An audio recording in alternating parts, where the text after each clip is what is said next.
Hello everyone.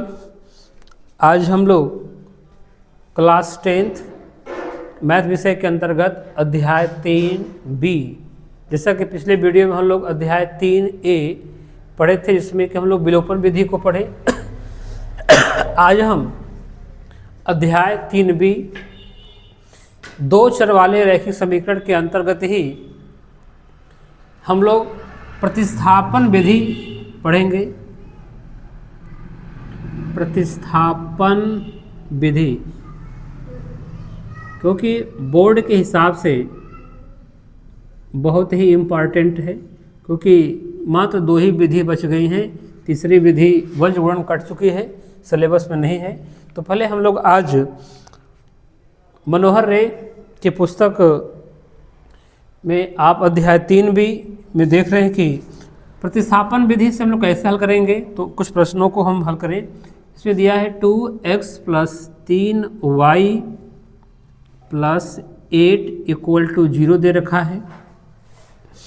दूसरा दिया है समीकरण बगल में x - y - 1 = 0 दे दिया। अब हमें इसे प्रतिस्थापन विधि से हल करना है। तो प्रतिस्थापन विधि होती क्या है? प्रतिस्थापन का मतलब होता है सब्स्टिट्यूट मेथड, यानी कि जैसे कि हम लोग क्रिकेट टीम में सब्स्टिट्यूट प्लेयर देखते हैं, वहाँ पे खेलने वाले खिलाड़ी हमारे 11 होते हैं, लेकिन 4 खिलाड़ी जो होते हैं सब्स्टिट्यूट होते हैं, यानी उनके जगह पर किसी स्थिति में किसी परेशानी में वो आकर खेल सकते हैं। तो वैसे ही प्रतिस्थापन विधि में हम लोग क्या करना है, एक समीकरण को ट्रांसपोज करके किसी एक पद को दूसरे समीकरण में हम भरेंगे। इसका मेन रूल है। आपको ध्यान देना है कि समीकरण आपका किस तरीके से है, वह तो ax + bx + c के रूप में है। इसको हम ऐसे बना लेते हैं 2x + 3y = -8। ये समीकरण आपका 1 हो जाएगा, और यही बगल में x - y = 1 इक्वेशन 2 हो जाएगा। अब हम यहाँ पे समीकरण 1 व 2 से एवं इसमें और एक बात है, समीकरण 1 और 2 से तो हल करेंगे, लेकिन देखा जाए तो इसमें x या y किसी एक चर को हमें बराबर करना है। तो यदि हम समीकरण 2 में 3 का मल्टीप्लाई कर दें तो बड़ी आसानी से 3y हो जाएगा। एवं समीकरण 2 में 3 से गुणा करने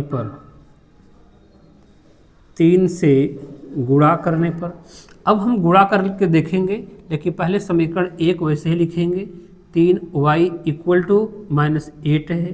जैसा कि हम देख रहे हैं कि इस तरीके से हम लोग करते हैं। ये प्रक्रिया हमने पिछले समीकरण में किया हुआ था, तो ये गलती आपको नहीं करनी है, क्योंकि पेपर में आ जाए तो प्रतिस्थापन का यहाँ पे कुछ मतलब होता है, क्योंकि समीकरण देख करके बच्चे इसी तरह से तोड़ते चले जाते हैं और करके आंसर निकाल देते हैं, और पेपर में क्या होता है कि एग्जामिनर उनकी इस विधि के चलते उनको काट देता है। ये विधि जो हम हल करने जा रहे हैं कि एक चर को बराबर करेंगे, तो हमारा पिछले वीडियो में पढ़े होंगे विलोपन विधि। ऐसी गलती आपको नहीं करनी है। तो चलिए, आखिर में इसमें गलती नहीं करनी है तो हमें क्या करना है। तो इसमें हमने आपको भी बताया कि एक समीकरण को ट्रांसपोज करके किसी दूसरे समीकरण में हम भर देंगे, एक वैल्यू तो आ जाएगा, और दूसरे समीकरण के लिए आप जैसे करते हैं उसे करिएगा। तो पहले देखिएगा, जो सबसे छोटा दिख रहा है तो मैं इसको समीकरण 1 मान लेता हूँ, इसको समीकरण 2।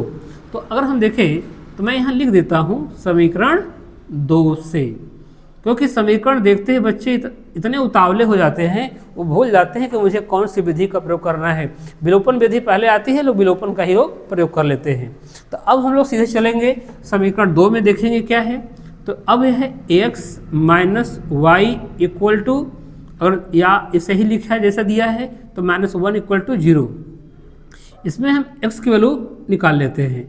ये जैसे इसको लाएंगे तो आपका y + 1 हो जाएगा। अगर देखा जाए तो x की वैल्यू कितनी निकल गई, y + 1। x की वैल्यू उठा करके हम समीकरण 1 में भर देते हैं। का मान समीकरण एक में रखने पर, इसको समीकरण हमने एक बोला है, इसको समीकरण हमने दो बोला है।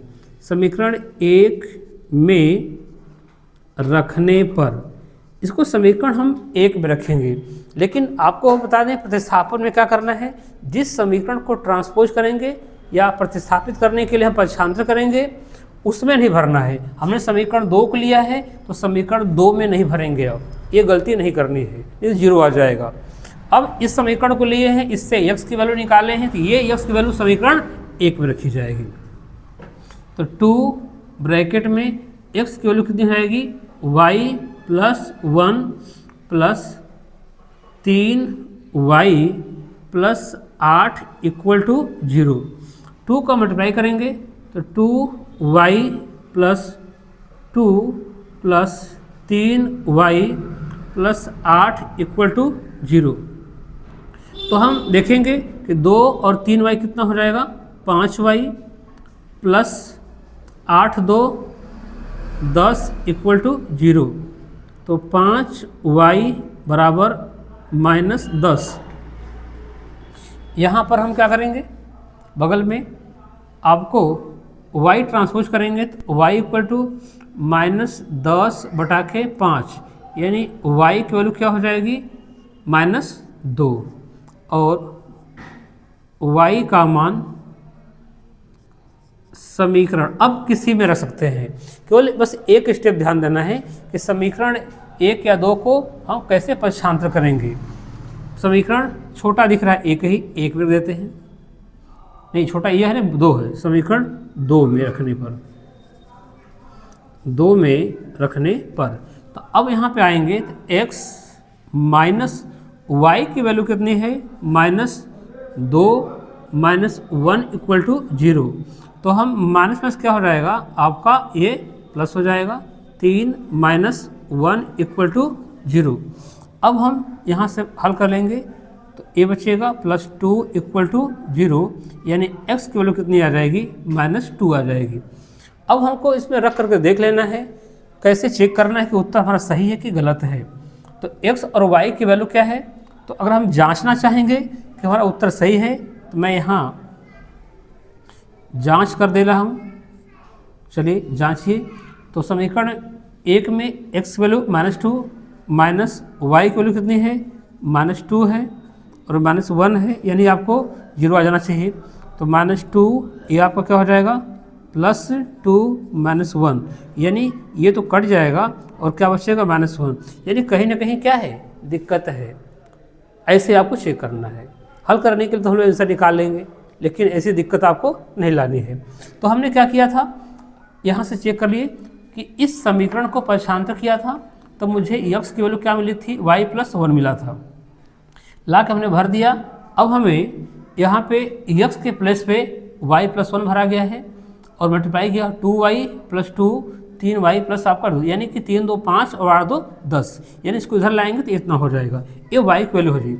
यदि हम इस y की वैल्यू को उठा करके अब किसी समीकरण भर सकते हैं, तो समीकरण में जैसे हमने भरा तो आप देखेंगे जैसा कि मेरे पास यहाँ पे ये माइनस में है, तो अब हमें x प्राप्त करना है, तो ये माइनस क्या हो जाएगा, प्लस हो जाएगा, यानी प्लस हो जाएगा। लेकिन अब ध्यान देना यहाँ पे मिस्टेक कैसे हो रही है, तो यही लोग जल्दबाजी में करते हैं।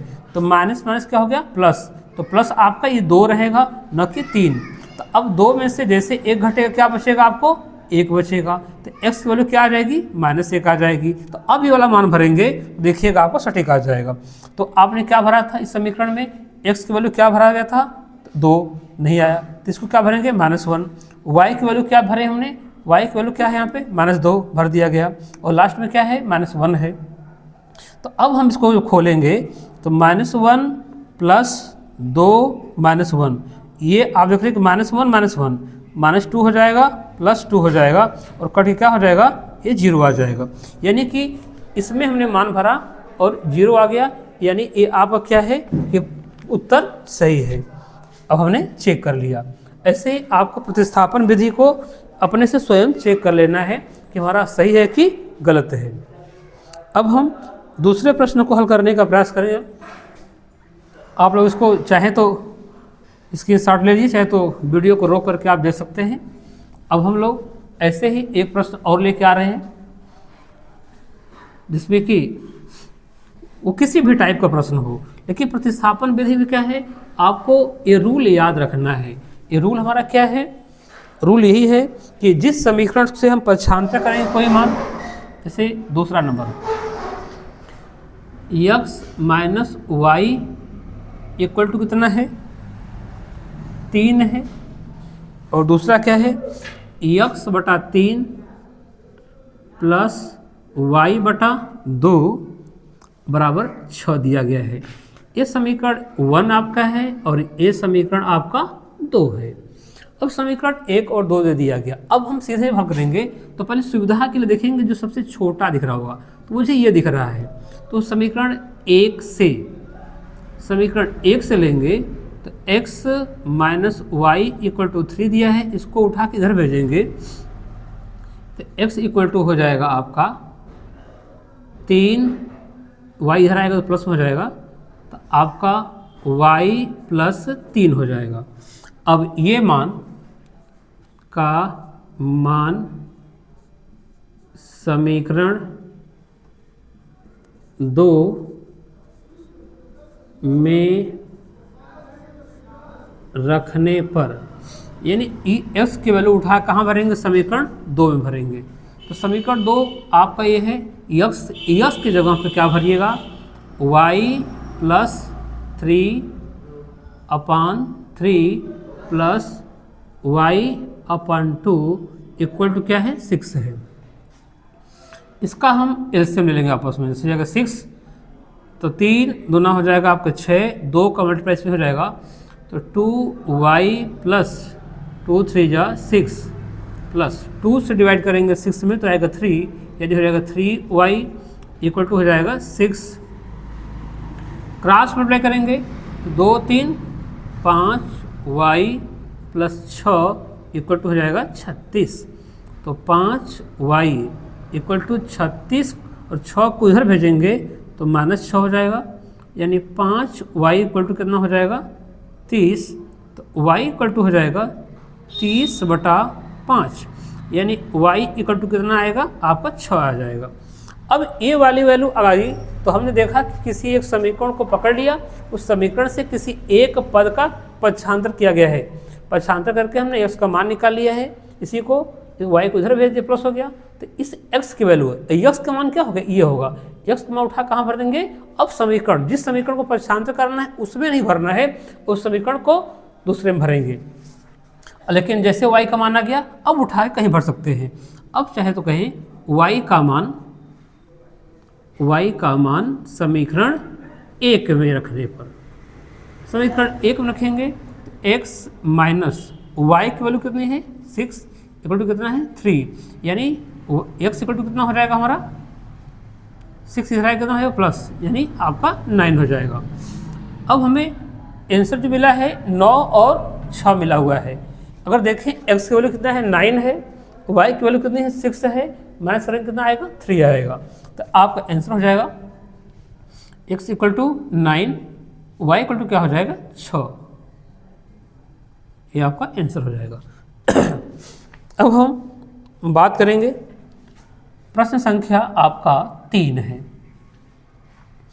कह रहा है कि x plus y equal to कितना है, 10, इसको समीकरण नंबर हम 1 दे देते हैं, और दूसरा समीकरण है 2x minus 3y equal to क्या है, 0, इसको समीकरण नंबर 2 दे रहे हैं। अब इसमें आपको ऐसे विलोपन विधि की तरह नहीं करना है, तो अब सीधे हम कोई समीकरण को उठा लेते हैं, और उठा लिए समीकरण नंबर 1, समीकरण 1 से, तो आपको x plus y equal to कितना हो जाएगा, 10, x इक्वल टू हो जाएगा 10 माइनस वाई।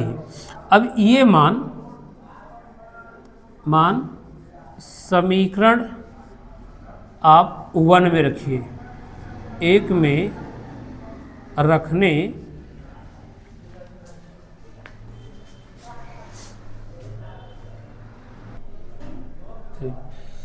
पर अब हम x की वैल्यू किसी समीकरण में भर लेते हैं। तो हम x की वैल्यू जो है उठा करके समीकरण 1 में रखने की बात कर रहे थे। और एक में जैसे रखेंगे तो समीकरण एक में जिस जगह पर x है वहाँ पे क्या भरेंगे 10 माइनस वाई, तो 10 minus y plus y equal to 10। अब यहाँ पे कुछ मिस्टेक समझ में आ रहा है। मिस्टेक क्या समझ आ रहा है? जैसे आप देख रहे हैं, मैंने कहा था बार बार कि आप लोग जिस समीकरण को ट्रांसपोज करिए पक्षांतर करिए उसमें मत भरिएगा। देखिए परिणाम क्या है, y क्या हो गया 0, तो हमें उस समीकरण में नहीं भरना है। तो अब x का मान उठा करके आप समीकरण किसमें भरेंगे 2 में। जिस समीकरण को पक्षांतर करेंगे उस समीकरण में नहीं भरना है। ये समीकरण आपका 1 है, समीकरण 1 को पक्षांतर करके समीकरण 2 में भरना है। तो समीकरण जब 2 में भरेंगे तो आपको यहाँ दिखेगा 2, x की वैल्यू यहाँ पे दी गई है, तो x की जगह पे क्या कर लेंगे 10 minus y minus 3y equal to 0, तो हो जाएगा 20 यानी 20 minus 2y minus 3y equal to 0, तो ये हो जाएगा 20 माइनस 3 और 2 कितना हो जाएगा 5y इक्वल टू 0। तो आपका ये 20 है इक्वल टू हो जाएगा 5y, y बराबर हो जाएगा 20/5, यानी कट करके y का मान कितना आ जाएगा 4। और y का मान हमें जो मिला है, अब ये y का मान उठा करके ये हम यदि y का मान उठा करके समीकरण 1 में भर दें, y का मान समीकरण 1 में रखने पर, समीकरण 1 में जब रखेंगे तो हमें क्या मिलेगा, ex प्लस y के जगह पे क्या है 4 इक्वल टू 10, तो ex इक्वल टू 10 में से माइनस करेगा हमारा 4, क्या बचाएगा 6, यानी x वैल्यू कितनी हो जाएगी 6। और चेक करना है कि आपका आंसर सही है, तो ये दोनों वैल्यू उठाकर किसी समीकरण में भर दीजिएगा। x इक्वल टू 6 भरेंगे, y इक्वल टू 4 भरेंगे, 6 4 कितना 10, यानी हमारा क्या है आंसर सही है। तो x इक्वल टू क्या है 6, y इक्वल टू 4, ये हमारा आंसर हो जाएगा। अब हम नेक्स्ट क्वेश्चन को आपको अगले वीडियो में देंगे। इस वीडियो में कल आपको बताए थे कि प्रतिस्थापन विधि किस तरीके से हल किया जाता है, क्योंकि वीडियो काफ़ी लंबा हो जाएगा तो पहले वीडियो में उब जाएंगे। पहले वीडियो अगर छोटा होगा तो उससे आपको सीख मिलेगी, और हम आपसे उम्मीद करेंगे आप अधिक वीडियो को लाइक शेयर और कमेंट करें और सब्सक्राइब करने का भी प्रयास करें। धन्यवाद।